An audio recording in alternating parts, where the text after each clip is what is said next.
Welcome to Church Jams Now, the podcast where three former youth group kids and current music nerds deep dive into Christian music from the 90s and 2000s. I, of course, am your co-host, Kylan Savage. With me is Mr. TJ Smith. Hey, hey. And our beautiful producer, Josh Olson. What's up, guys? But guys, hush. We have a guest this week. I'm just going to keep doing that bit. Wait, we do? I thought this was just a regular episode. It was not a regular episode. It's better than a regular episode. Oh, cool. I thought somebody was getting married. I was really confused. Oh, that's what you thought when you got the invitation to this Zoom? I thought it was I'm like sure a Zoom wedding. Oh my God. With some guy named... What was the name? Guys, we have Kevin Kiehn here from The Wedding. I'm sure he's never got that joke before. I'm sure never ever. That was really great, guys. I had to do Wedding it. invitation, wedding march. I'm sure you've heard everything. Kevin, thank you so much for coming on, man. Yeah, thank you guys for having me. This is fun. Haven't done this in a while. Sweet. We're very excited to continue our artist interview series by having you on. And I told the guys, I texted them yesterday before, we started this. I was like, okay, I need both of you guys to hold it down because the more and more I think about it, the more I'm actually like super gonna fanboy out. So, because I've been a fan of The Wedding for a very long time.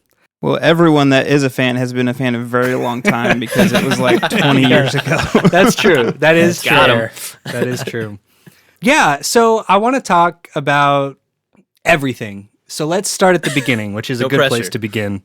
Okay, so on our podcast, we talk about Christian music from the 90s and 2000s. So I would love to get your perspective on that. Like, did you grow up just listening to church music? Who were you listening to in elementary school, middle school, high school? What is your experience with Christian music? Yeah, so... Yeah, I grew up, my parents, and they'll hate that I share this because they're not like this now, but they grew up in like the Bill Gothard movement where drums were evil. Oh, They they burned, I don't know if they actually burned. That's probably not, I don't think there was fire involved. I think they threw away all their record collection. Disposed of, yeah. I don't think it was as dramatic as a burning. But so I grew up, strictly Christian music. Michael W. Smith, Stephen Chris Chapman were my main influences. Pillars. And yeah, they held it down. Mm-hmm. And yeah, that was pretty much what informed my musical tastes, and just grew up in church and sang in choir and really didn't encounter anything besides that kind of music probably until I was 14, 15, 16. I was probably into my teenage years before I even heard, I would hear popular music. I would listen, to, obviously I lived in the world, so I'm in Target and Walmart and I'm hearing music.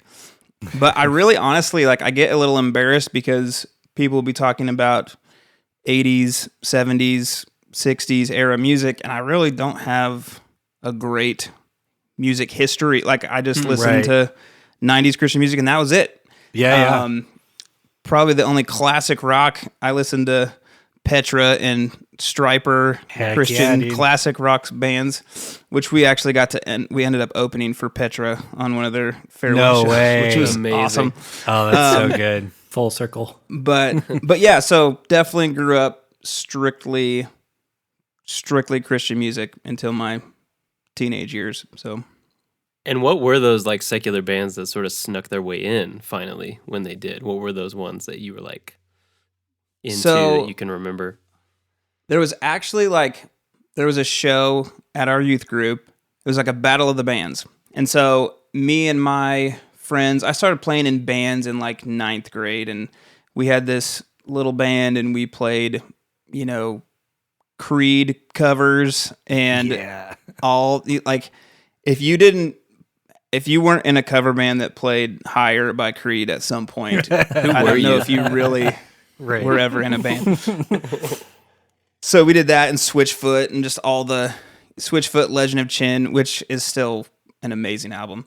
like all that era stuff. And then we had a battle of the bands, and so my band played, but this like pop punk 3-piece played, and I never really heard pop punk before, and it was just like my creative brain exploded. I was like, this is the epitome of good music. Like this is the perfect music. Like it was just a local band, and I still know the guys. Like some of them still live here locally, and I ran into one of them the other day and was just like, dude, their band's name was Without a Star. I was like, Without a Star, like changed my life. Like from that night, it like set me on a trajectory, because they just, I mean, the just drums, bass, and one electric guitar. Like it was just the perfect 3-piece pop punk band.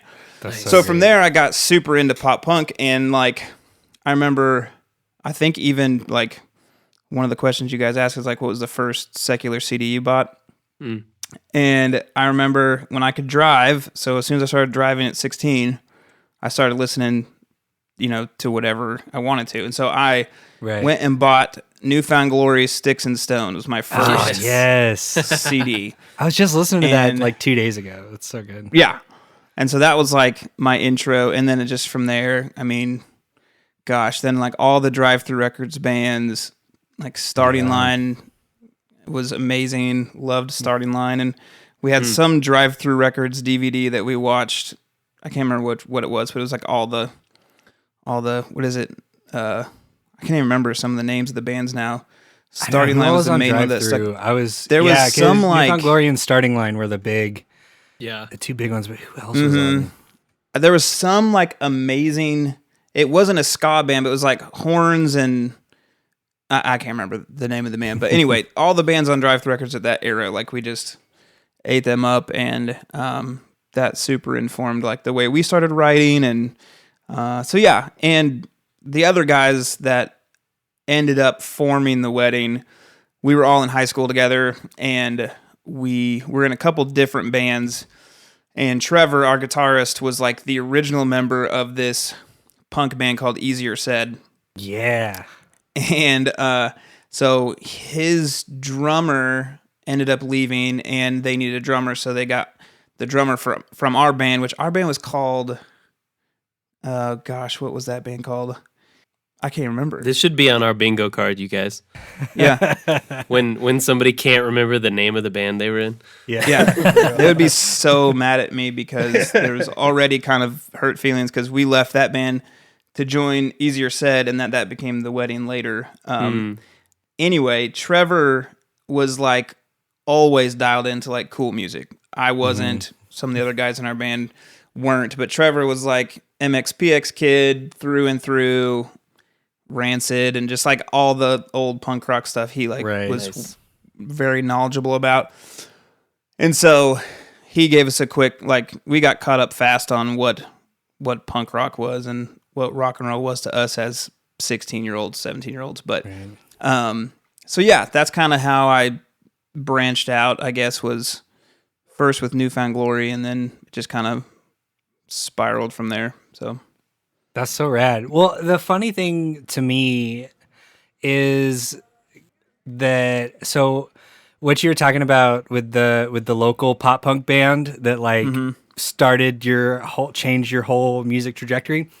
That was the Wedding for me, because like I went from like a weird little homeschool kid in Bentonville, Arkansas, and then you guys played our church, and you guys played at the music hall, and I played my very first show ever at the music hall in Fayetteville. And like when formed, I was just doing like acoustic dashboardy stuff. I was like 15, and then when I got a full band, I like wanted to be the Wedding. I was like, this is what I want us to be. I want to be the Wedding and Taking Back Sunday. It was like, this is what I want us to be. So we wanted to be Taking Back Sunday. Well, yeah, everyone wanted to be Taking Back Sunday. That's so cool. Yeah, then you remember that, like, I was just talking to someone the other day, just how like the music hall in Fayetteville, Arkansas was just some really special era of time.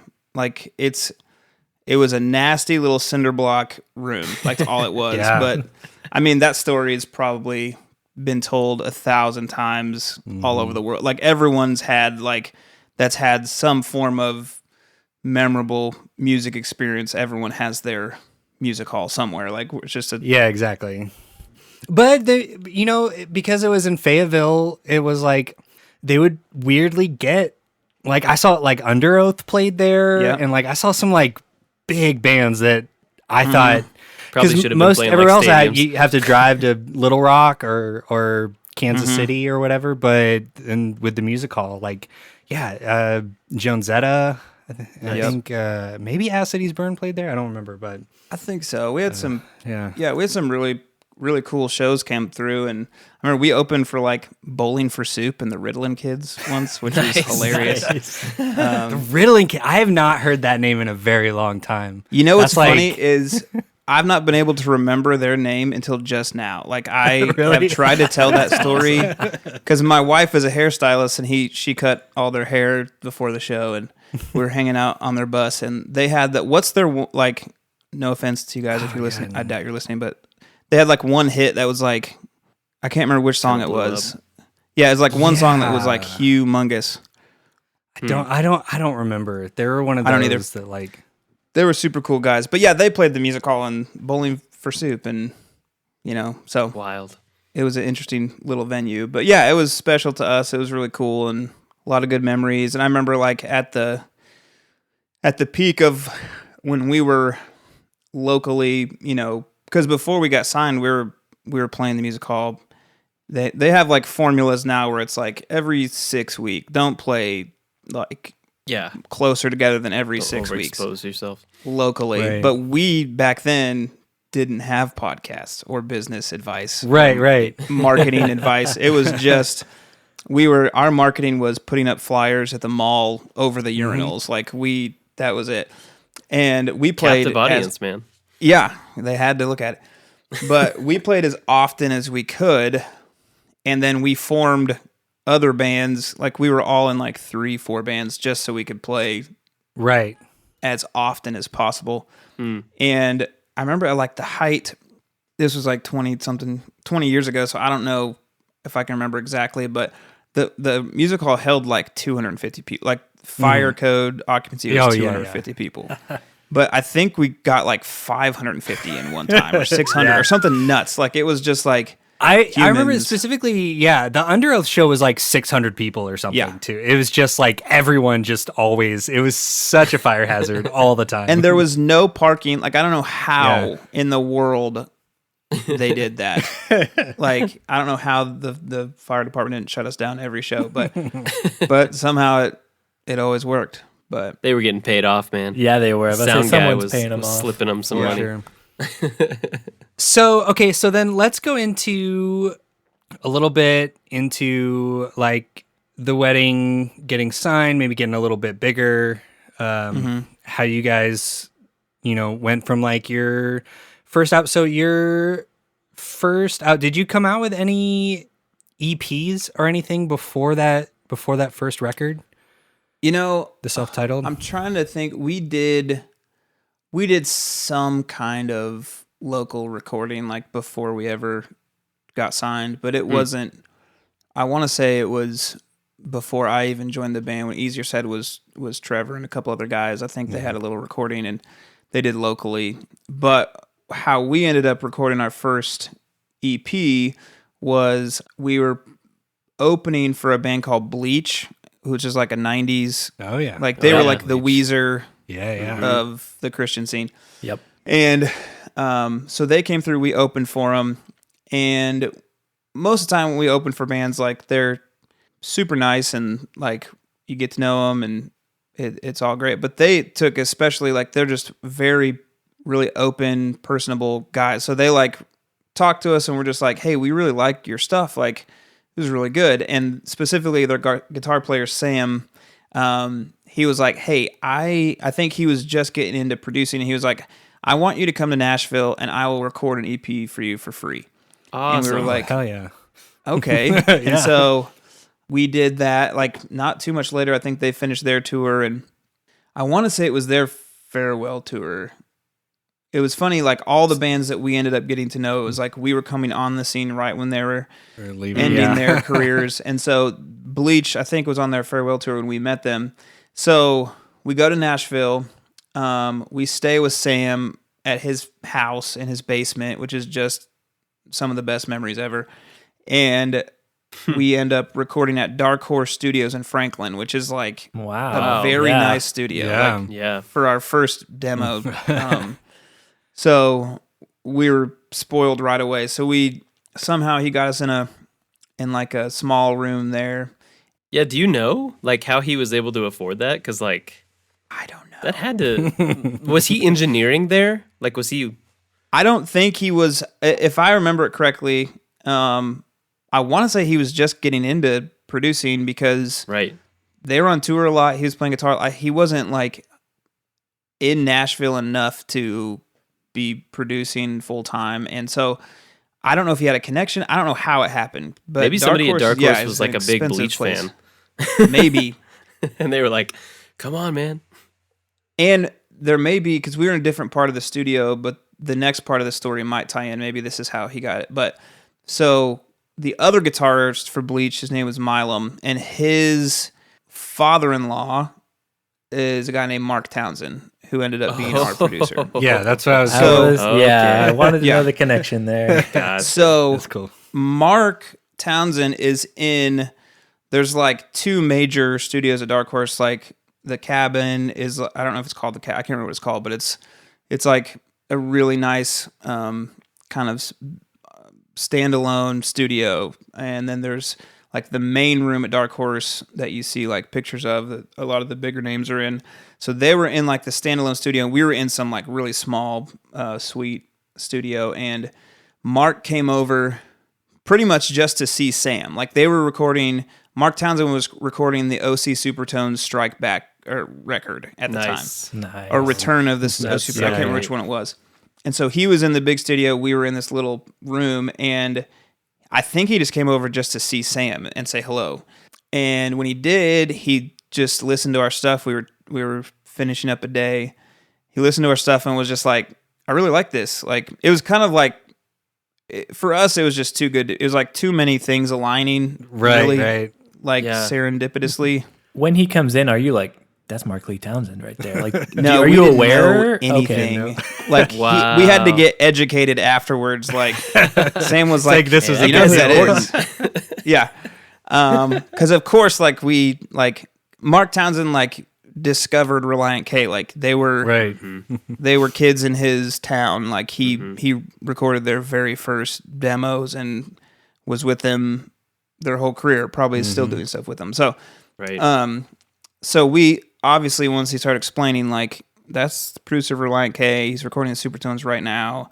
He's recorded the Evan Anthem, which was like a really cool, I don't know if you ever heard of the Evan Anthem, but they're really rad. I can't remember what label they're, if they're Monover Stereo or who they were, but so, and then if you've not heard, I'm sure you have, but House of Heroes Suburbia album is in my, like Mark Townsend produced that one. Some of the best producing it's one of my favorite albums ever. Rad. Wow. So that's Mark and all of his work. So he comes over, listens to our stuff, and is just like, I really like this. And like, it went really fast. Like conversation turned to like, I'm working with this new record label. We have only signed one other person. We left there pretty much with like, we'll consider you. And we were just like, that's at this point, we're like 18. I'm 18. Wow. Cody, our bass player, is like 16, almost 17. Like we were just so young. And just, wide-eyed, didn't know anything about this world. We were just like, I think we just didn't realize how much of like a break this was. We were just kind of living it and just like, such a when perfect you're a kid right time, too, right you're place. just like, this seems cool. And then this like must after happen the to fact, everyone. You look back on it, you're like, this is literally insane. Yes. And I think it was the summer before this, we went to Cornerstone for the first time in Bushnell, Illinois. What year would that have been? I think we went and did the demo in 2003. So I think it would have been like summer of 2003, or maybe it was even summer of 2002 that we were first at Cornerstone. Wow. And we started playing like generator stages and on the side of the road and like just trying to get some attention. And I remember like we were playing Generator stages, and we were like, we're going to play the main stage in a couple years. And like, we were just that brash. Like, I love it. And we did. We ended up playing the main stage at Cornerstone a couple years later. Great. So it was just like a really weird, we were just really, I don't even know how you put it, because I wouldn't say like it was a faith thing. Like, it wasn't like we were like, we believe this will happen. It was just like a knowing, or just like a, I don't even know how to describe it. We just kind of were we didn't see it as a impossibility. We were like, Right. yeah, let's just do this. Just do it. Yeah. There was a sense of like possibility and like certainty about it. Right. It Nice. wasn't even like a difficult thing. It was just like, let's do it. Like, and I think when you're young and excited and just hopeful, you know, I hate seeing now, I feel like the generation now is dealing with so much more self-doubt than I think we dealt with back then. I don't know if we were just not as aware. Thought we were invincible or something, but we just, I don't know. We just kept doing it, and it kept working. And so back to, we're at the studio. Mark Townsend is like, oh, I like your stuff. I want to talk to you guys more.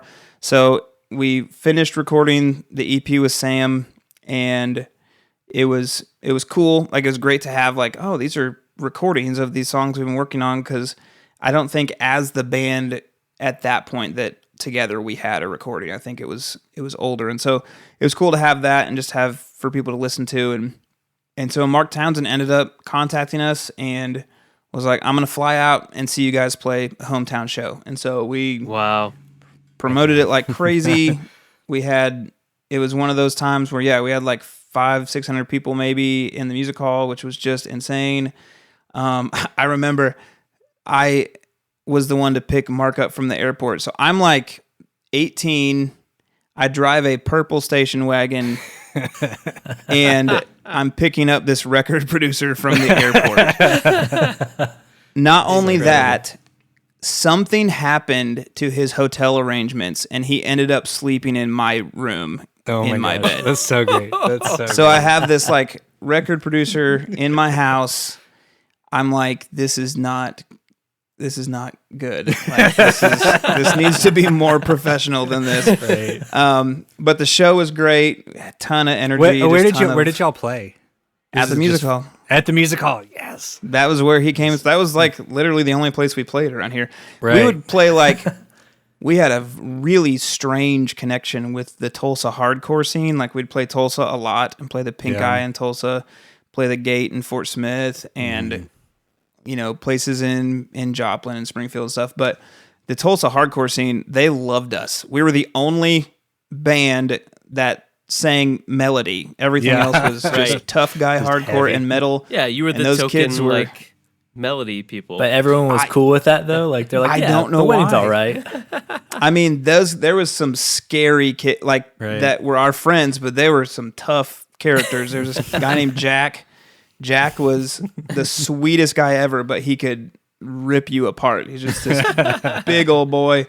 He'd been shot and stabbed, and we're like 18, and he's been through all of that already. For some reason they loved us. Yeah, we were the token. You guys sing-song were band. always like, because like I got pretty into hardcore and stuff like in high school.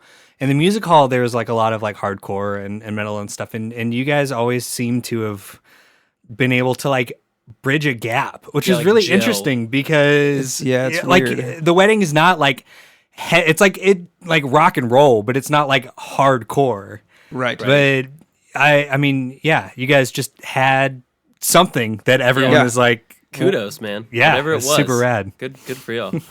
Thanks. I think it was probably just a collection of all the stuff we listened to. I mean, Right. Clint, our first drummer, Clint, who is just an amazing guy. He listened to so much hardcore, like With Honor and Stretch Armstrong, and just so many like hardcore bands that shaped the way he played drums, and I think that probably influenced a lot of like the breakdown stuff.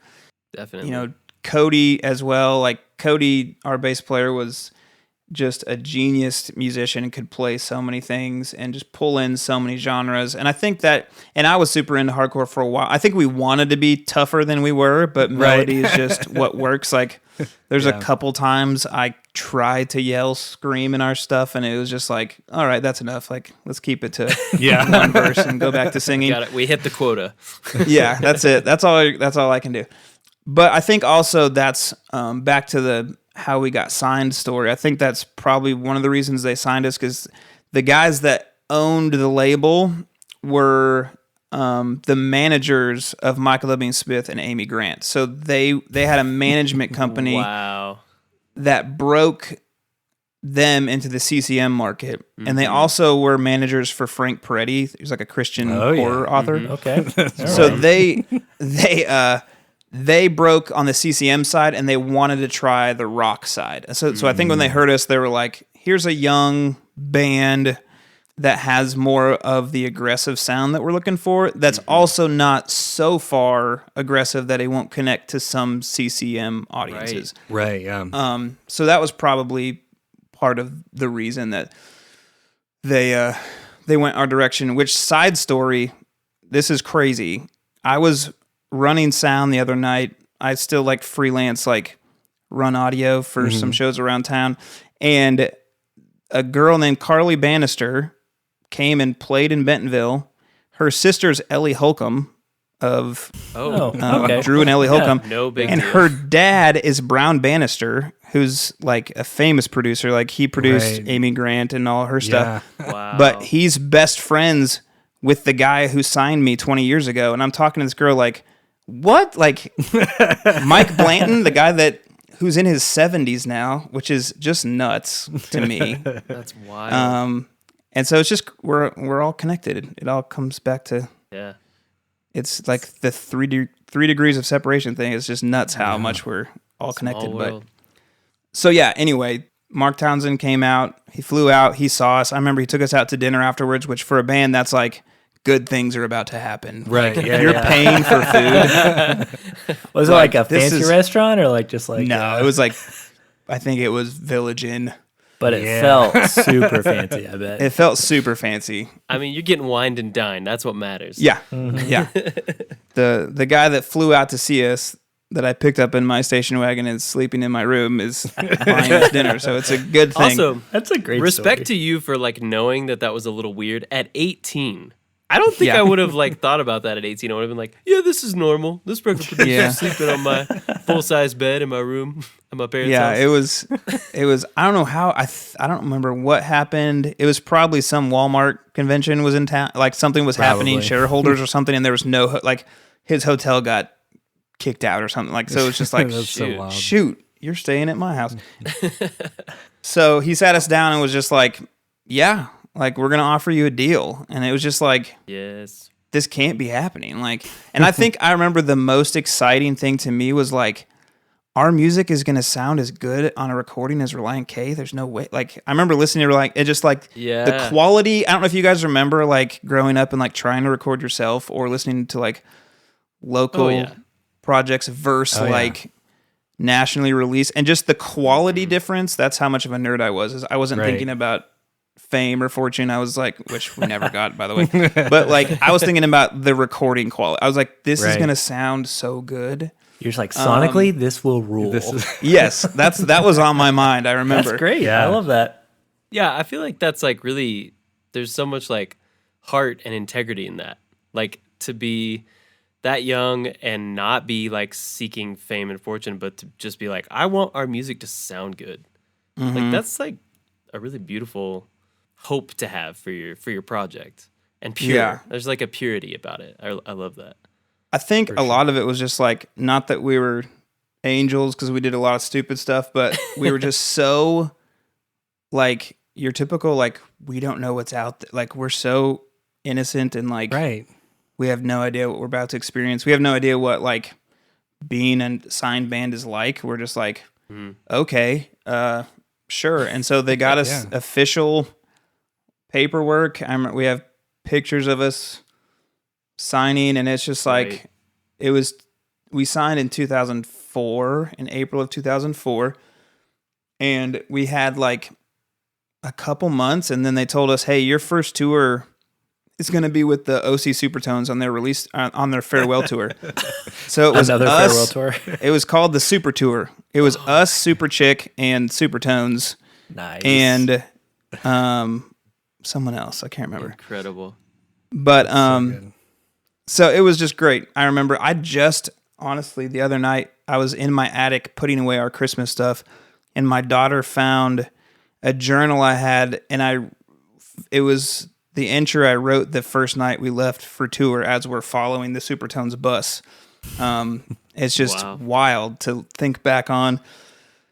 Yeah, so that was how it all happened. Just a lot of like really, really cool like people helping us out. Like it wasn't really anything we did outside of just we played so frequently that I guess maybe something was bound to happen. I mean, that's all we did. Like all we did was practice and write and play. But besides that, I mean, we didn't have any great like stories of like shipping a ton of demos to labels. Like we weren't even thinking about. You didn't even get the chance to. Yeah, recorded your first demo and got signed.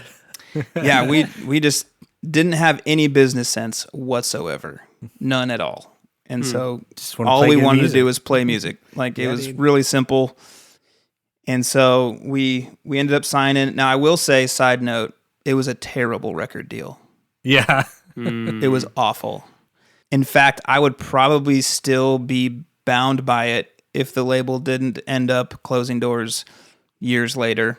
Wow. Because it was like a 7-album deal. It was like something ridiculous. Like That's wild. super thankful. Like I wouldn't take it back because we got great opportunity and great experiences. And it was just like the tail end of the old music industry because like it's totally different now. This is pre-streaming, like because that used physical to be a little more record standard, sales, like a long-term relationship between an artist and a label. Right.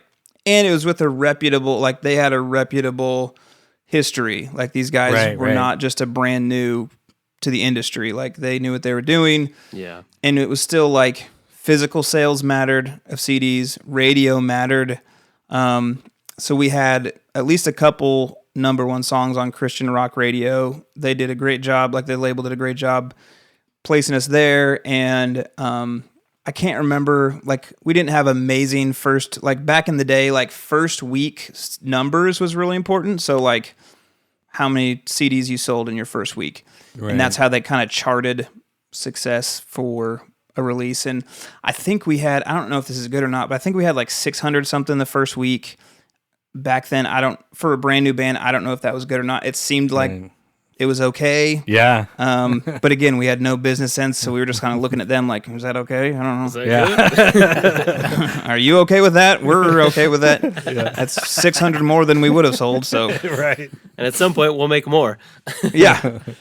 So yeah, it was a really cool experience. Really thankful for it. Like I said, it was just kind of the tail end of the old music industry. So right now, like I spent a couple years as a music producer a couple years ago, just for local artists around here, and helping them navigate the new music scene and the new music business is, I've done a lot of studying on it, but I can't really relate my actual experience in it much. I can a little bit, but it's just, back Pretty then it was so different world. different.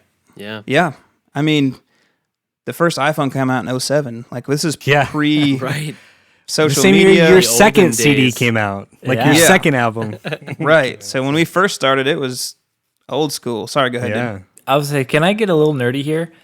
Yeah. With just like Please. licensing and like owning the masters and stuff like that. Because you did your first 2 records on it was Rambler or Brave New World or which one was it? Rambler. It started out as Rambler, and they switched names to Brave New World. Okay, cool. So whenever that like fell through, where did the ownership of like the masters, did it transfer back to y'all, or did like it get assumed by another label or something like that? I want to say, I think the like label owners, like since the business dissolved, I would guess like the signees of the company would end up retaining the rights because we still, I don't believe, own the rights to our masters. Like it's technically not our Crazy. music. Because I've seen the SML XL vinyl pressed, I think the first record in Polarity. So Yep. like, did they have to So go? we didn't They do didn't have to that. go through y'all at all. It was just like, No. oh, I guess our record's coming out on vinyl. Yeah, so they just let us know. And actually, they didn't let us know. Mark Townsend called me and was like, "Hey, they're putting out these songs on vinyl. We're gonna remaster them for vinyl, and like we're gonna put some B-sides on there, some unreleased stuff." So yeah, we weren't a part of that decision. Oh wow, They just That's informed us crazy. it was that's a happening. bummer. So yeah, it's when you're in that world, it's like we are signing away our rights in order. And honestly, like you can get into like right or wrong, but to us, it was it's a trade off. It's like buying a house. I'm a realtor now, Right. so this is my analogies. It's like buying a house. You get the bank to loan you money, and you get the house, and you pay it off, or you sell it and pay off the loan. It's a record label is just a bank. Like you can choose to super inflate your music career fast by putting a ton of money behind it with a label, but you're signing away your rights, or you can, try for a really long time as now some independents, especially now with how content is, democratized and you can do stuff on your own. Back then we had no idea Right. YouTube and everything would be what it is today. So we didn't see an option, and it is now, but I think still a record label can still get you there faster. I'm not saying it's the best For decision, sure. but it's that trade-off of like, if I go with the label, if we get big enough, I can renegotiate my contract or finish out the contract, then I can be independent. But yeah, it's always a trade-off. So It's a good perspective. Sounds like you're very like zen about the whole thing. It's like surprisingly. I'm almost 40, so I've had a long time to think about Right, these things. That helps. So yeah, at that point we were signed, and we, just started making music. We started touring a lot. We were playing 200 something shows a year, gone 9 months out of the year. We were road dogging it. We were not getting paid. We were jumping on tours for free, and then we'd sell merch, and that would be our only pay. Wow. Hmm. Our label deal didn't have tour support, so we were not getting paid by the label. We would get like bonuses or pre-releases before an album started in order to fund some stuff and to give us some cash to live on. But did not, for anybody wondering, did not make a ton of money. Like did not make, I could not make a living now doing what we did then. Like I was single then, I was a kid, like we didn't Right. need much money. It was just like, Right. Yeah. As long as every now and then someone paid for Village Inn, you were Exactly. good to go. yeah. The most money we saw was from, there was a music producer at MTV, or a music director at MTV that loved us. Music supervisor. I'm going to get that title. Okay. There you go. Right. Music Right. supervisor. So music supervisors at TV stations, they choose the music on the show. So he loved us. And so he put our music in the background of like every MTV I show remember- you can think of. I remember That's when you sweet. guys had a Some song- kickbacks. I was watching Next, Yep. the dating show with like the bus and stuff. I remember hearing a song by The Wedding, and I was like, Yep. "This is so freaking rad." Yeah, that was pretty cool. My favorite one was when we were on Pimp My Ride, an exhibit threw the trunk open, and I'm singing. I was like, this does not, I'm like, thank you for putting us in there, but this does not match the vibe at all. Right. Like everything else is like Snoop, and yeah, Right. he'd probably be so mad if he knew they were putting I your know. song in that moment. he's like, what is this guy singing some weird pop punk melody over They're my... like, this is what that guy listens to with his trunk Yeah. speakers. Like, It didn't make any sense. But that's probably the most royalties we saw was from sync licensing. Like Gotcha. TV licensing paid more than radio and Yeah. and all that. So but yeah, it was a super cool time, and I look back on it fondly. Have you guys heard of that band Leeds Symphony? Lead Symphony? No, I have not. Actually, yeah, I have, TJ. You have? Yeah, You know Lead Symphony? I do. Yeah, I think they just came out with a new album, if I'm not mistaken. Oh, wait, no. The band I'm thinking of has been defunct for a long time. Oh, shoot. Who you? Okay, tell Yeah, me. maybe. Well, hey guys, wait, hush. What? Have you all heard of? If you like Lead Symphony, have you Yes. heard of Manchester Orchestra? No, but I've heard of London Aria. Yeah, and Birmingham Overture. Okay. Wait, hold on. Birmingham Overture. I want to put TG on the spot and see how many other British cities and synonyms for orchestra he can come up with. So what else you got, TJ? Yorkshire String Section. Okay, love it. Oh, what's the Dover? Cliffs of Dover Chorale. I don't know. I shifted over to singing. Chorale of I ran Dover. out of material. The Chorale of Dover. Thank you, Josh. There Yes, you go. yeah, There that's you it. go. Yeah. That's pretty good. You could do Birmingham Madrigal. Oh, that's good. Yeah. Okay, why are we talking about Manchester Orchestra? Well, TJ was talking about it, but I was talking that's about right. Lead Symphony. Lead Symphony. there is a new Manchester Orchestra album out recently called Valley of Vision, and I pre-ordered it for vinyl. It's out already, but you know how vinyls are backed up and everything like that. But I put in a sweet pre-order for my vinyl copy at colliderecords.com. And what's cool, so they have like the regular standard black version, but they also have the iridescent blue, the indie exclusive version. And so you know I picked that one up. So I got to go indie course. exclusive on it. It's got the black audiophile version for you audiophiles out there if you're a black vinyl only kind of person, but I got the blue one because it looks great. That's so rad. So, can you walk me through the process of how you purchased this incredible new Lead Symphony record? Yeah, give us the scoop. Well, I went to colliderecords.com and I saw it in the pre-order section that they have, where they have a lot of other cool stuff in there as well. And I added it to my cart. But then before checking out, I went in and added a promo code. You did. I had one. I have a promo code. Do you guys want to know? I can was tell you it? guys. If you keep it on the DL, okay? Okay, All right. I won't tell All right, you. it's just here. us. All right, if you type in Church Jams now, all one word, you'll get 20% off your first Get order. outta here. I threw that. No I threw way. that puppy in there, and boom, 20% off my order. Dang, that's super For that rad. sweet blue Oh yeah, vinyl. indie huh? exclusive. Sweet, You get to 20% support an off. independent record store. What else could you ask for? It's a great deal. I'm looking at it right now. It's a really pretty It shade really of is. blue. It matches. I love it when Sick. the color of vinyl kind of like goes with the album artwork, and I feel like it definitely does Goes in with this the vibe. case. Yeah. That's so cool. So yeah, if listeners want to get the new Manchester Orchestra vinyl, which that record is like super rad. I'm very excited that you got it. And Yeah, I probably Kylan and I give are it to coming you. over, I think. Yeah, Yep. and I Listen love to that it. I Collide think Records so. has it in stock. Yeah, exactly. And they have all kinds of other stuff like it. And if you just go to colliderecords.com and type in Church Jams Now, all one word, at checkout, you will get 20% off your first purchase. 20% off. All right, we're done with this. Let's get back to our regularly scheduled programming. Then let's see from there. Yeah, I mean, I was only with the guys for 3 years. I was with them from when we signed in 04. I mean, all through high school, but from when we were actually Right. signed from Right. 04 to 07. So I recorded the 2 albums with them, the self-titled and then Polarity.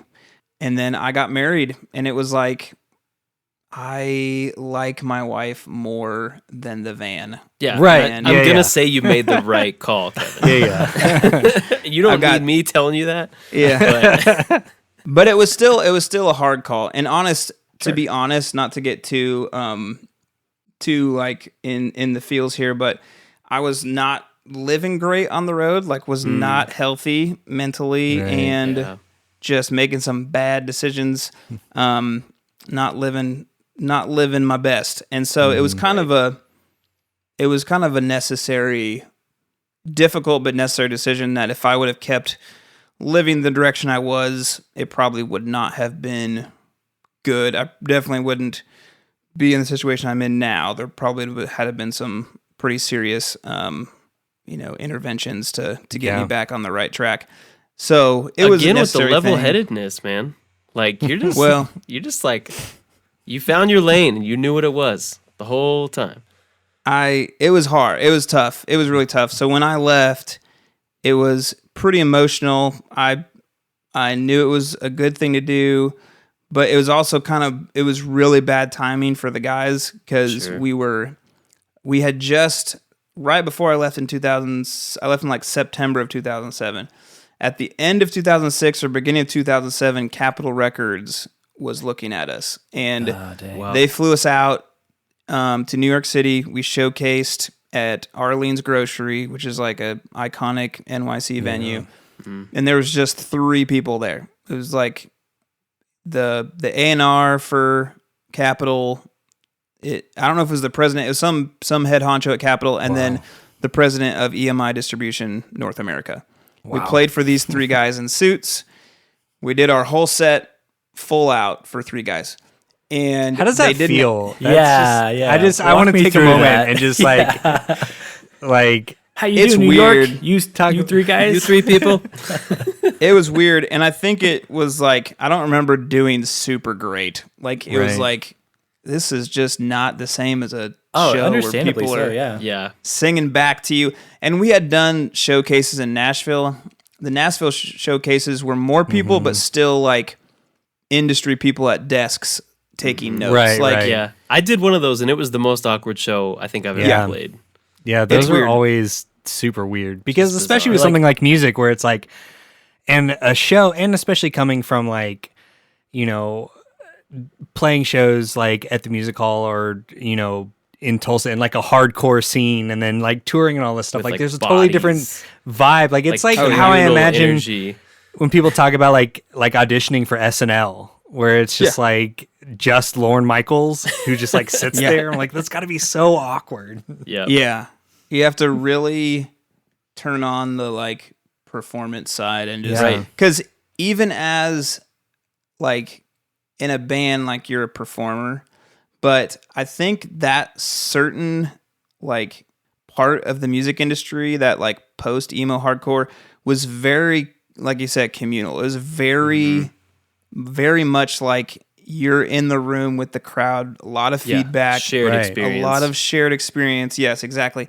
Whereas like you would take it up a notch, like we played shows with Reliant K and like would jump on shows with them, and you've got the barrier, you've got, you know, we were playing shows with like 500 people, 400 people was a good night, like mid-level. You jump up, play with Reliant K, you got 2,000-3,000 in a room, and you've got a barrier between you and the crowd. Like it just changes. And so we were performers, but it felt more, I don't know, felt more real. So then when you have to actually perform for 3 people, like perform, you did feel like a stage actor or like a you know, it was different. Whereas if you had people right up against the stage, it didn't feel like you were acting. It felt like, no, this is the real me. Like we're just having fun together. An experience. Yeah. Right. And so it was different. It was different for sure. So we left that showcase and Capitol was like, hey, you're not big enough. You don't have a big enough following for us to take you and push you to the next level. And I don't know if they were being honest or if they were just telling us that because they didn't like, I don't think guys at that stage really have to be honest. They probably, if we just sounded awful, they probably would have told us.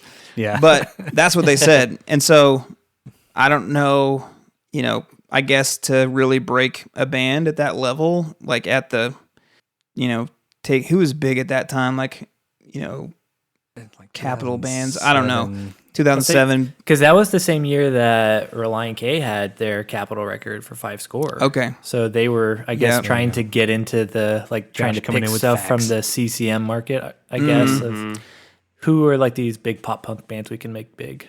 Yeah.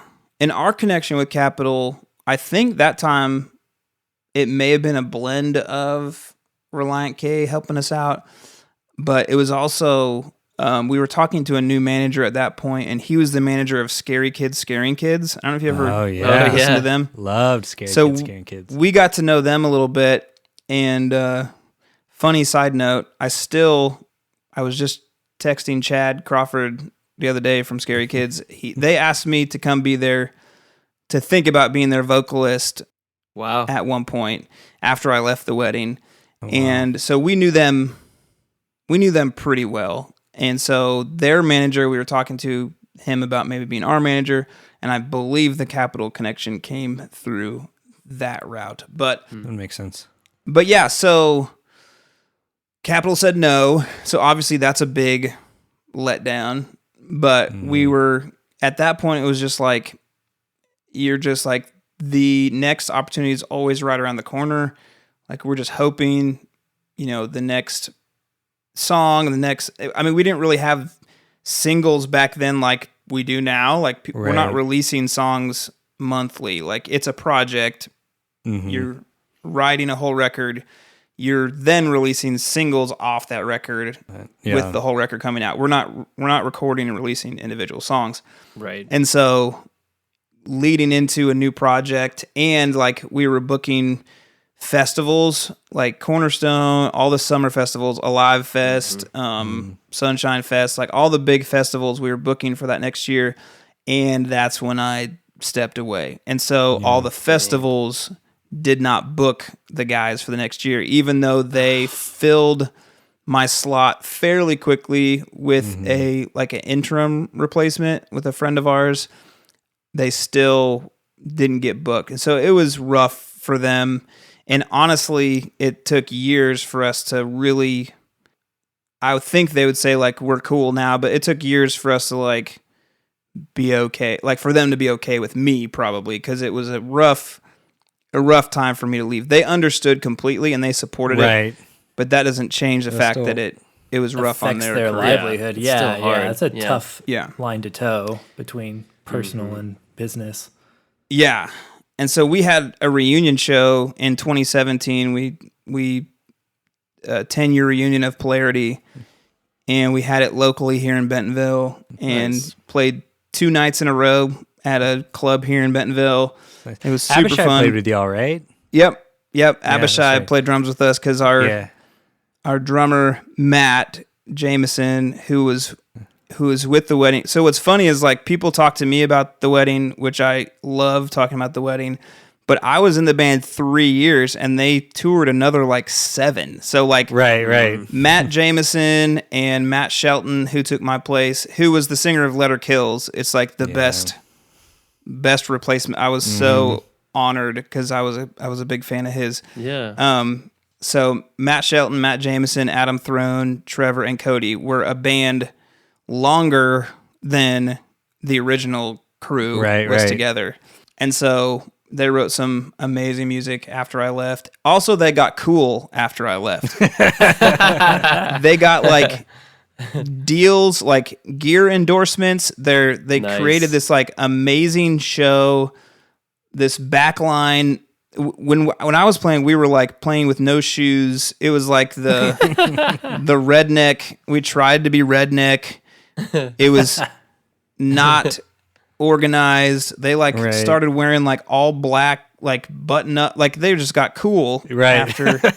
So I missed the cool era with the gear endorsements. It was all redneck, just goofy when I was there. But so y'all were actually the Redding, and then they were the wedding. yeah, there you go. There you go. Nice. Very good. Yep. I wonder if I could get nerdy as well for just a second. Guys, If we that's what could the show is. We got to rabbit stop trail. asking if we can be nerdy. All right? Yeah, we get just nerdy. got to embrace it. Well, yeah, okay. But it's not like Just a warning. I feel like it's like Josh gets nerdy in the producer arena. I get nerdy in like the writer kind of space. So I'm really curious, Kevin, if you might have a story or an anecdote about y'all's, from a perspective of how do y'all write, and then what was maybe like a challenging moment that you experienced in the band during your tenure with the wedding. Like, how did y'all approach writing, and maybe what was like a challenging situation in regard to writing, or maybe even recording? You might drift into the recording world as well.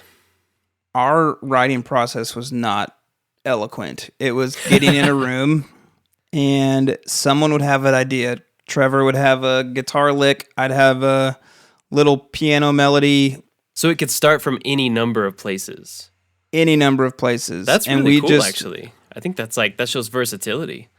Yeah. I mean, we would just jam out on that in the room, and I would just sing nonsense words to find melodies.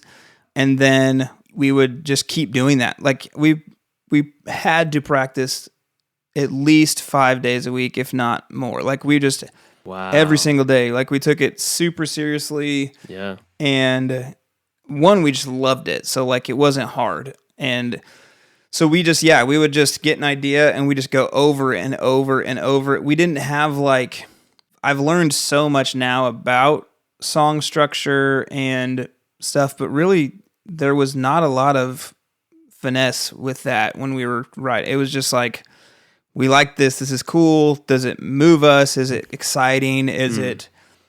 Do we get energy from it? And then I would take that later, those melodies and mumblings, and then I would work on lyrics after the fact. So I did not have lyrics that I'm like, these are the lyrics we need to write this song around. It would pretty much always be music and melody first, and then I would use that to shape the lyrics afterwards. But yeah, that's cool, because then does like the song and the feeling of the song inform the lyrics and like what you're saying? For sure. The vibe guy. Yeah. Yeah. Yeah. That's pretty And cool. it would be the, whatever the beat, the rhythm of the chord. I remember when we wrote the song Move This City off the first record, which was like our probably local favorite. Like everyone always wanted to hear that song. That chorus, Trevor just has this like staccato guitar part, and it's just the feel of it. Lyrics would come to me based on the song direction, like the music, the direction of the music would inform the lyrics. I've never been the kind of songwriter that is good at like, I have this huge idea. I'm not as smart as like what's his name? The guy that does all the Grey's Anatomy music that's flippin' genius. Sleeping at Last. Yes, Oh, yeah. I'm not him. Where he can Ryan O'Neal, that's his name. yes, Yeah, right. where he has like a total idea of what he's trying to accomplish before he starts. Like that's not Right. I find it as we go. So that's how we wrote, and it just worked for us. And I remember a challenge, to answer your question, was when we were recording, I want to say it was Polarity, because I think we came into the first record having a lot of those songs done. So we came into the first record and we'd already been playing those songs. We kind of got discovered on those songs. So they were done. Polarity was our first, like, there's a deadline. Like, art with a deadline was our first experience with that. Like, we always did art for pure enjoyment, and now we're having to learn the business and the label side of it. And so I remember we wrote all the music. Recording was like a dream come true. It was at Dark Horse, and while they recorded like drums and bass, like me and Trevor, whoever wasn't recording, were down playing Halo in like this part of the studio with this giant projector screen. There was like all this food, like donuts and Red Bull just stocked, and we ate and drank so much donuts and Red Bull.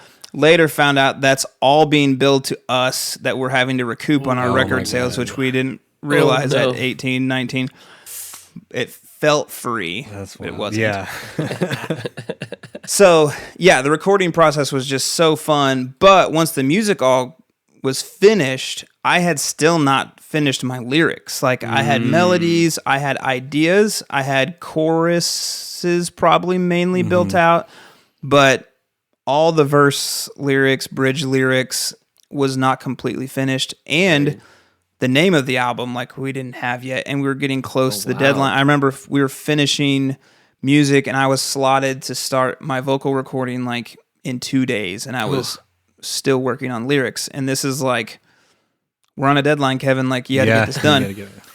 And when we went to Nashville to record, so we never lived in Nashville. We always lived in Northwest Arkansas. We would just be in Nashville for extended periods of times. And we always, still at that time, we'd stay with Sam Barnhart, who we started with, or we would stay with Davey Basinger, who was the singer for Bleach, who Davey's just one of the most wonderful, sweetest people in the world, and was just always so welcoming. And we would stay at his house. And I remember driving from downtown Nashville back to his house with him and just talking through ideas and talking to him is where the first idea for naming the album Polarity came up, because a lot of the lyrics I did have and was working on was all about struggle. It was all about light versus dark. It was all about internal turmoil, because it's a lot of what I was experiencing. It's a really personal album to me, which is kind of unfair. Like, I think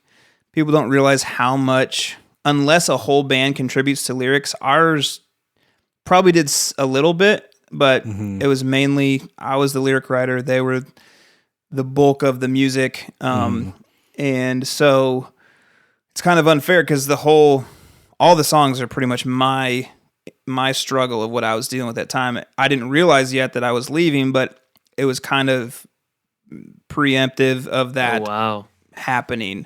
A lot of me trying to face struggles I was having in my life and things I knew that I was not being true to myself and true to my own integrity about. And so a lot of the songs are about that.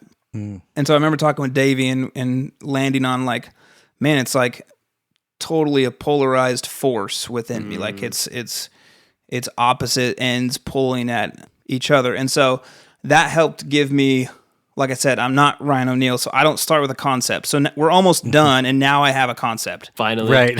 So I'm like, okay, so that helps me look at these songs that I have yet to finish. And even after that, I remember talking with Davey and being like, okay, I got to finish these songs. Like, this is what I'm trying to convey. He was helping me with lyrics, and we pretty much pull it off. Like, we get all the lyrics done, but then I learn round 2 of label life is that you can't just say whatever you want. Like, they're telling you, like, these lyrics are inappropriate. And so I'm on a Christian label. What? And I have some lyrics that are just like, the song Schizophrenia on Polarity that goes, I'm my own worst enemy. The original lyric was, slip the noose around my neck. Something, I can't remember the original line after that. But they were like, you can't say that. Like, oh, dang. You can't talk about nooses and stuff. And I remember in my, like, 19, 20, I'm probably 21 now. And I remember just being like, this is a violation of my artistic freedom. Right, and they're like, right. First off, you signed that away. And like, Yeah, you don't have that. True. That doesn't exist anymore. But that inclination is correct. Like, as an artist, right? Like, it's tricky, right? Because it's like, well, they hired you to do a job, right? And what is that job? Create something from a pure and authentic place. So then for you to bring that to them and for them to go, actually, we hired you for this job, but we want you to do it this way instead. Like, that, I think your instinct is actually correct at 19 or however old you were. Like, right. I can't imagine how frustrating that must have been. But technically you signed it away, I guess. Right. It was frustrating, and I got super mad. And I remember like going to toe with Mark Townsend and him being like, dude, change it. And I was like, no, why would I change it? Why would you? Like, Yes. this is stupid. Like, let's track the song. And he was so patient. Like, I was such a little turd. Like, I had so much attitude back then and had so many anger problems. Like, I remember one time this is embarrassing, but like, we were at some show and we did not think, probably mainly me, did not think it was wrong to take our pocket knives and just throw them into the drywall of this venue. And it wasn't even a venue. I think it was like a church, and we were probably like in their, like, one of their, like, youth rooms. We were just like slinging our knives in, like, this is not like a cork board, like, just into the drywall. And I remember our booking agent, who we were lucky, he was like huge in the country music world and switched over to doing Christian rock stuff, and he was our booking agent. It was kind of a big deal that we got him. And I remember him, like, I wish I knew him now so I could apologize, but I remember him emailing me and being like, dude, you can't throw knives into the wall. And this is how, like, much of a punk I was, I wrote him back and I just said, "You do your job, I'll do mine." That was my response as like a 20-year-old to a guy that was very successful in his career. Right. Like I just Yeah. had no idea. I was just so keep that in mind with my attitude and my ability to like be reasonable at that point in my life. Yeah.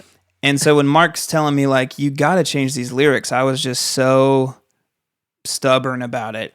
But eventually I came around. It was just like, you know what? Okay, fine. And we just started working on it. And honestly, I can honestly say like it came out better. Like Yeah. Yeah. not only did the overall song theme of what I was trying to say actually come out better, but it just worked. And so there was something else. There was a couple other lyrical edits that they had, and it seemed like a huge deal.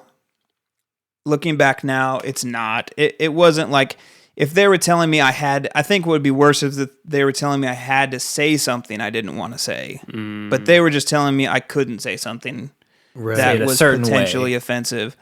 And so, yeah, you can look at it a couple different ways, but ultimately it was a learning experience. And Yeah, I feel like it's part of that trade-off that you were talking about earlier, right? Like that's just another component of like, okay, we're with a label, like we're representing a certain brand or like vibe, and this is what it means to be a part of that.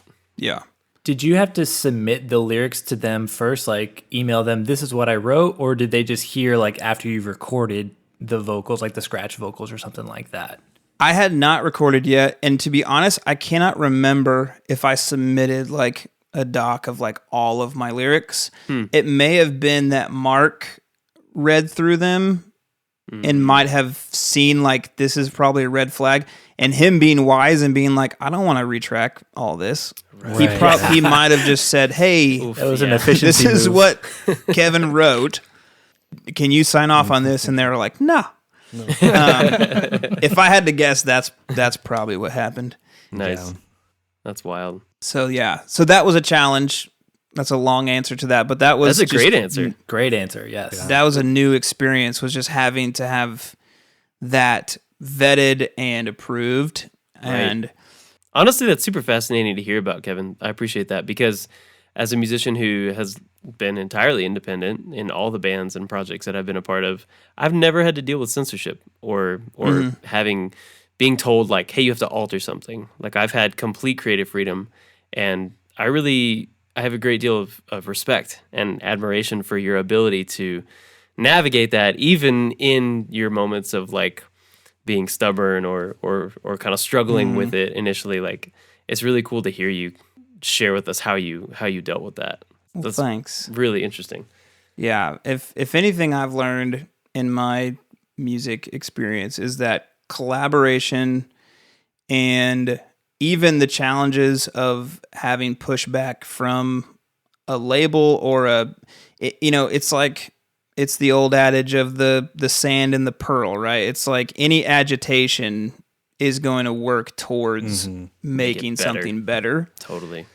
So that's the tough thing, because I tried to do the independent thing after the band and realized very quick, like, wow, I was only 1/5 of something really good. Like that was not me. And like even the negative sides or the difficult sides of the label, even that pushed and shaped us. So I think independence and solo artist independence especially have such a hard, like it's so difficult to refine yourself. Like it's really, really, really hard. And so I try to do it on my own, and not near as like even close to proud of the stuff I've done on my own that we did in the wedding, just because collaboration is just such a better way to do it. For sure. I love that idea of like collaboration as refinement. That's so good. Yeah. So even if like I haven't written anything in a while, but when I do, I'm going to try to like bring other people along. Even if it's like, hey, just give me feedback, critique this. And Yeah. I think we're always able to grow more when we allow people in on the process and, Yeah. allow them to maybe critique something that we hold really close and dear. But it all depends on how much we want to grow. Sometimes we don't. Sometimes we want it left alone, and that's fine. Like Yeah. different seasons, but Well, okay, that I could keep talking all night, but that seemed like a beautiful and poignant place to end this. I mean, we've been going a little over an hour. I don't know if there's anything else we want to touch on briefly, Josh or TJ. I don't know. I have like a little question, but it's Okay. kind of silly. It doesn't have to. Let's end keep it or anything silly like then, that. Let's because get a that was silly like question, that yeah. felt like to me in the movie that was like the No, beautiful. that was great. That was great. This can be the Not post statement. credits. And this can be This the would be post credits, the- like the bloopers. Yeah. or the like seeing you wait. I just watched the new Ant-Man the other night with my family, yeah? and Oh, you yeah. wait for like 30 minutes after the movie to see the little scene at the. That's what this can be. Yeah, That's it. perfect. All right, Josh, There we what's go. your Okay, silly well, I question? first have to ask, do you remember when the self-titled came out? Because I'm seeing dates for February and for April online. Oh gosh. I was just like February 15th is where I find it some places, and other This places is what say Josh April does. 5th. This is Josh's gotcha journalism. It's not. It's not. It's also It- just how his brain works. Right? No, it does. just Lead, need to it know. does lead into a real question if it is a certain answer. Is there an actual date on it? Because Tuesday used to be release day. I think they're both Tuesdays though. Oh shoot. I know, have that's no why I was like, idea, dang it. honestly. Okay. Well, we can continue with the question, I guess, assuming it's April, because so we'll find out. I have from trusted sources like Jesus Freak Hideout that says it was April 5th. So I'm like, that seems like legit. Which is when we're planning on releasing the episode for covering that that's record. cool. Oh Yeah. So the self-titled came out in April, and Polarity also came out in April. So like I listen to music and certain artists like seasonally. You're like, this is like a great summer band. This is a great like spring or fall band.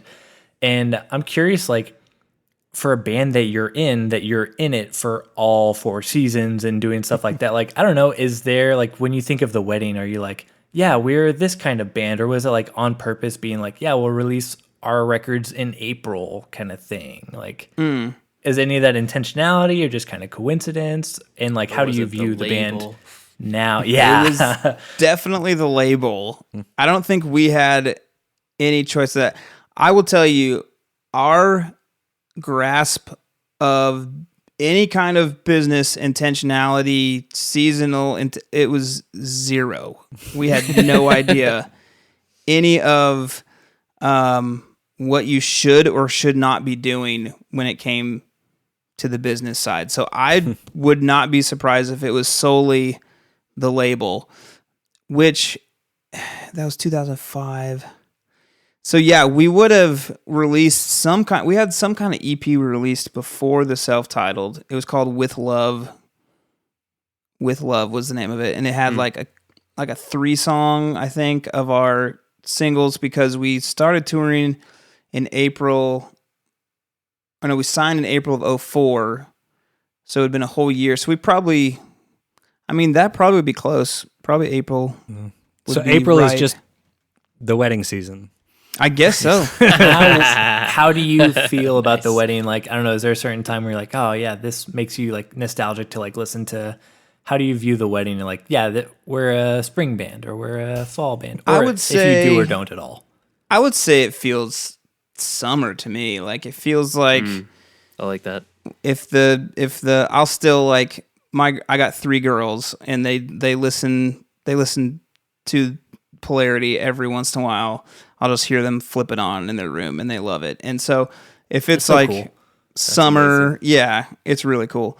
If it's summertime and we're driving and windows down, that seems like the best time to For sure. throw it on and everybody Nice. just For sure. reminisce. So yeah. I still will occasionally, in the middle of summer, you got to roll the windows down, put on morning air, and just like cruise down the highway, man.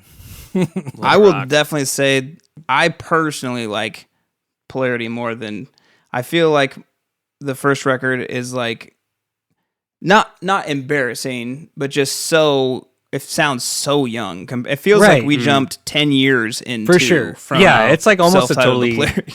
But it goes back to that, like you were talking about, like art with a deadline too, and that came after like years of like touring and just like Time on refining the road. Yep. all of that. Yeah. So yeah, I would say summer. That's a good question. I never thought of us based on the seasons.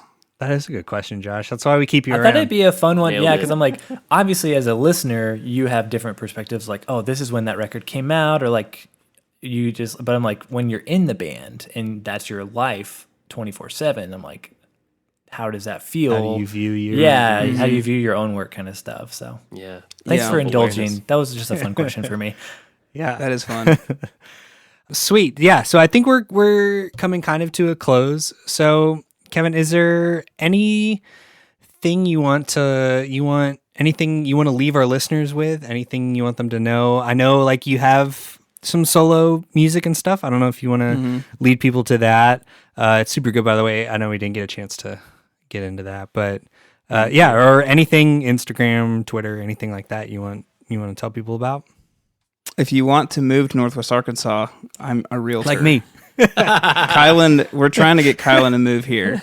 Yeah, it's gonna happen. And so 2023, we're baby. gonna find him a house. In all seriousness, like I think if there is for any songwriters, artists out there, just know, talking to you guys, this is stuff from almost 20 years ago, like that I wrote and I was a part of. And I think that's the cool thing about music and art is its ability to really mean something to people and outlive seasons that it goes beyond what we think it will and do more than we think it'll do. And, I've had a lot of people have the experience of like when they put something out in the world and someone lets them know how meaningful it is. And we've had people tell us like, hey, this song really helped me. I got to record a girl locally here who was with a church band and they were writing a song. They wrote an original worship song. They came to the studio and recorded it. I got to produce it. And she told me after the recording, she waited till the end of this, but she said after we recorded, she was like, hey, you don't know this, but I tried to commit suicide. And in rehab, I discovered the wedding, and your music is what helped me heal. What? And it was just like, wow, man, that's worth all everything. of it. That's worth Yeah. all of it. Yeah. And so, That's amazing. I think I would just encourage songwriters, artists, like what you have to say matters. And, I know that like being honest and authentic is super important in art, but I think it's also important to take what we do seriously in the sense of like putting out light and joy and influencing the world for the good. We have a lot of dark, and if it comes out that way, if people need to write dark stuff, that's great. I would just say if there is a way to turn it into benefiting and encouraging and uplifting people, that art is super powerful. It's going to work one way or the other. It's going to bring people down or it's going to bring people up.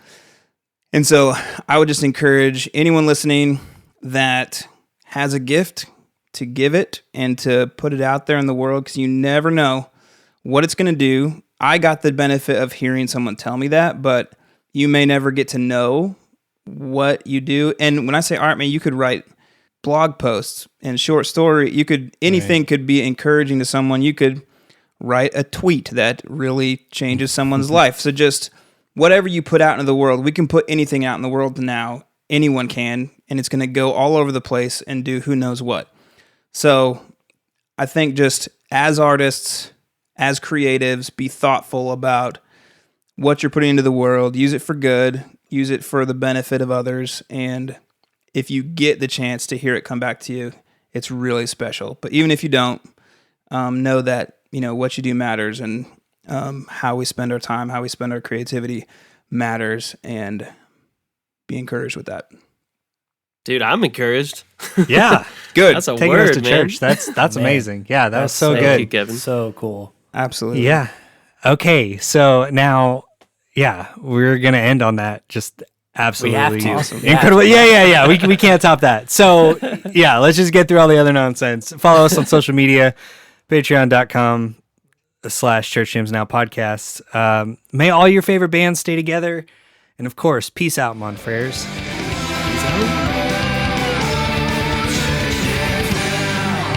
Church Jams Now. Okay, what were you just saying? What were you Okay. saying, Kevin? So one of the things when we first got signed, Mark Townsend was Reliant K's producer and our producer. And so something they did to help us was Matt Thiessen sang on our album on But a Breath. And then I sang on the song I So Hate Consequences on the album of Reliant K, which turned out way better for us than for them, obviously. But one of the cool things that happened out of that is that album went gold, and they gave me a gold record for. So I have a gold record just for a little 4-second vocal part. Right. The thing that really I still kick myself about is it was a very short vocal part. I was supposed to. This is how dumb I was back. This also goes into talking about how I just wasn't very bright back then. But they wanted me to sing the back and forth. So that song is here I sit looking at the traffic lights, the red extinguishes the hope that the green ignites. I was supposed to do all the back and forth. I sang the gotta get away from all of my mistakes. That was me. I was supposed to do all the back and forth, and I told them I wanted to go home and see my girlfriend. Oh no. So I didn't stay, which I'm married to her now, so that's also, I guess, made the okay. right call. But really, I think we would have probably stayed together if I stayed one more day and sang the whole song. Oh, no. So I still kick myself about that. Was not a good decision. But Right. they still gave me they were very kind, and they gave me a gold record You still for got that the gold very record. small vocal part. So I like to tell people I have a gold record. It's not really for anything I did. It's just I piggybacked contributed. off of Reliant Yeah. K's Yeah. success. You did 4 seconds of something. Yeah. Yeah, it was 4. Uh, Maybe less. That's so good, though. Yeah, I'm sorry. I don't know where we'll put this in the episode, but I just We'll find somewhere. yeah, that we was great. we had to get that Yes. in there. That's so literal good. gold. We had to have it. Yeah, I see what you have did, it hanging DJ. in my real estate office. It makes 0 sense, but I had to put it somewhere. Oh yeah, for Oh, sure. that's the best. If that doesn't good encourage conversation people piece. to use you as their realtor, Yeah. I don't know what will, Kevin. For sure. Yeah. Church Jams